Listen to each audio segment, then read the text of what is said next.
Hello everyone. Today we will learn about the effect of drugs on the coordination. जो drugs है उसकी affect हमारे coordination पे क्या है, हम उसकी बात करेंगे. तो effects of the drugs on coordination. Different drugs have different affects.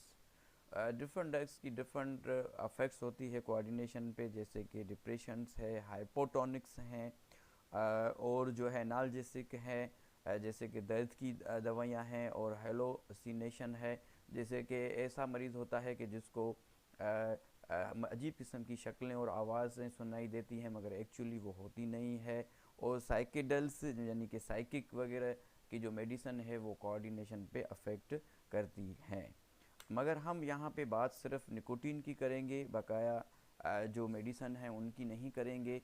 तो निकोटीन जो है it is dried from the tobacco plants. ये टोबैको प्लांट्स से ली जाती है. It suppress the action of acetyl कोलाइन. ये एसिटाइल कोलाइन जो कि न्यूरोट्रांसमीटर है उसकी एक्टिविटी को सप्रेस कर देता है.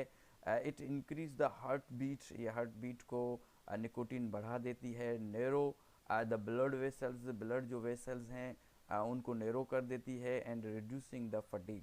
तो निकोटीन है, निकोटीन जो है स्टिमुलेटर है नर्वस सिस्टम के लिए, और ये फटीग को रिड्यूस करती है, इंक्रीज द अलर्टनेस करती है, और इम्प्रूव करती है कंसंट्रेशन को. ये जो उसका प्लांट है आप देख सकते हैं कि यहाँ से निकोटीन एक्सट्रैक्ट की जाती है. ये टोबैको का प्लांट है.